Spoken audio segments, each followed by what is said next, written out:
Welcome to the course for TSQL programming and scripting for SQL Server database administrator and developer. In this video session, we are going to learn about how we can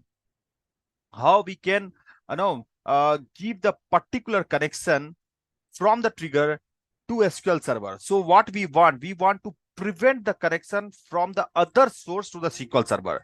The meaning of this means you can connect SQL Server from multiple of ways. Just we'll try and we will see.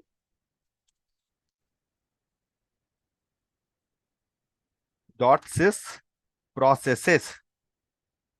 If I'm going to execute this, what we are seeing it now, how many connection is happened? You can see if I will move this side, you can see now connection is happened only from the SQL Server.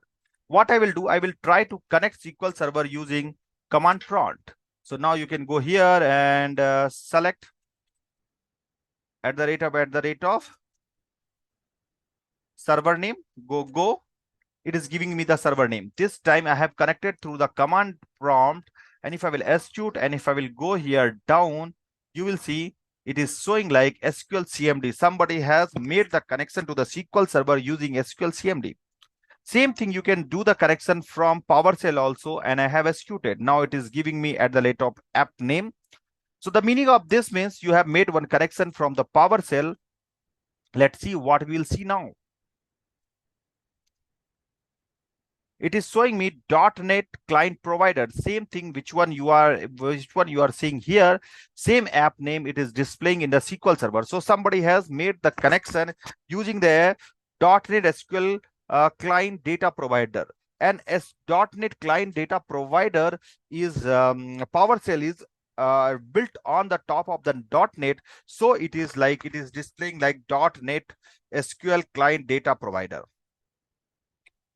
So what we are going to do here, we are going to prevent the connection from SQL CMD or PowerShell. We want to make the connection only through the SQL Server, and that's why we are going to create one trigger. So instead of typing, what I will do, I will copy and I will paste my command. I have pasted here. So what I will do, I will copy this also. Maybe there will be something wrong. So that's why I have copied it. And I will paste here. And I will just make a studio. Given the percentage. So this thing is the basic SQL. I will not discuss. So, okay. So what I'm going to do, I'm writing here create trigger name on all the server for login begin. And here we are taking one variable. In this variable, we are saving that app name. When the trigger will fire, trigger will execute this query. And in this query, what is this actually? Select at the rate of app name if you will execute. So the session is going to be made which application that is going to be displayed. This is happened through the SSMS. That's why it is displaying the SSMS. So the same logic we are going to implement here. We are declare one variable, and in this variable we are writing app underscore name. Once the trigger is going to be fired, is going to execute this script, this logic, and this logic is going to tell that one which connection you are going to make, that is for SSMS or command prompt or PowerShell. After that, what will be happen? It will go to the if loop and it will be check whether it is SSMS. Yes, if it is SSMS, it will go inside that and it will make the connection. If it is not, then it will go out of it. Else condition, it will be print you are not allowed to connect from this one with source.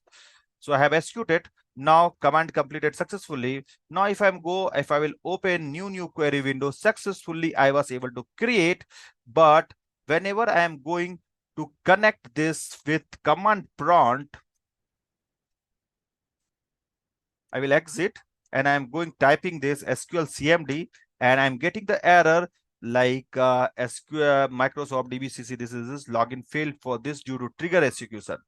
Same thing if I will go to the PowerShell and I will try to execute my code. This one was working fine previous, but now it is giving the error. So like this, you can prevent to connecting the SQL Server from other source. So I hope you have understood. This script, I will just copy and paste it there. So in everywhere I have I have in the single script only, in the single page in Notepad, I have given this all detail, right? You can go and you can download in the each video session. I have given the same file only. You can download and you can do this working. In the next video session, we will go and we will see how we can know restrict like the user to connect to between this time to this time. I want no user can connect from 6 a.m. to 6 p.m.